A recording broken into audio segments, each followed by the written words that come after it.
I'm Susan McGinnis with Clean Skies News in Las Vegas, Nevada at the National Clean Energy Summit 2.0. I am joined by T.Boone Pickens, of course, CEO, founder of BP Capital. Boone, thanks for joining us. Sure, Susan. Tell me what you think of this summit so far. It really seems that your point, or your crusade here to get this country off of foreign oil, to instill natural gas into transportation, it has solid legs now. The crusade, that we saw a year ago at the first summit was in its infancy, and it really, you are a part of every major energy conversation out there.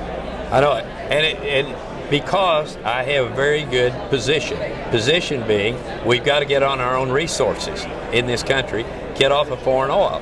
What are our resources? You got to use wind, solar, you got to get a 21st century grid, and you got to use natural gas to replace diesel in the 18-wheelers. It's that simple. Now, are you surprised by the prominence that natural gas held in that 2.5-hour discussion? I knew it would eventually happen. Was I surprised? A little bit. A year ago, this natural gas was not a prominent part of the summit. No, but I've done a lot of work in the last year, too. Spent a lot of money. Oh, those words weren't coming out of Al Gore's mouth a year ago. A year ago, though, he did say, it was in February, it was at the second summit meeting in Washington. I agree with Boone. We've got to use natural gas for the heavy-duty 18-wheelers. And I said, I agree with Al, we've got to use the battery on the light duty.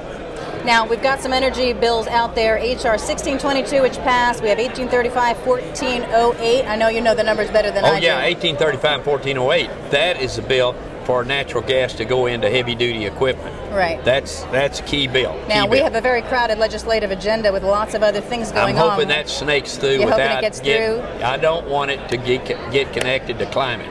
Okay, so you don't want it in comprehensive energy legislation. You'd rather these things pass on their own? They call that Natural Gas Act. That's what that 1835 is. Right. So when you hear that, that's the bill they're talking about. I want it to just go through without any interruption.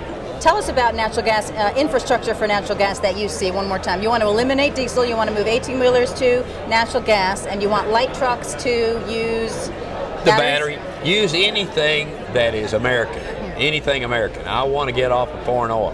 And so, but I target on the 18-wheelers because they use the most fuel. And so there I can do it. Let me give you what we can do. If, for instance, 6.5 million 18-wheelers, if 6.5 million, we can get them all over to natural gas in less than 10 years. As they're phased out, just replace them with natural gas. That's it. You would, in less than 10 years, you would cut your imports by 2.7 million barrels. That's over half of OPEC. That's what I'm after. Now, is what you're after in the works with these bills, or does something else have to happen? It's in there in 1835 and 1408. Those bills will come together, House one, Senate other, and go. October. Right. I'll predict October. October, okay. We're going to have an energy plan from this administration this year, which will give you the direction of energy in America for the next 50 years. That would be impressive. Will you talk to us again in October? Yeah, I'll be ready. Okay, we'll talk to you then. Boone Pickens, thanks so much. Okay, good. We appreciate it. Sure. And I'm Susan McGinnis at the National Clean Energy Summit 2.0 at the Cox Pavilion in Las Vegas, Nevada.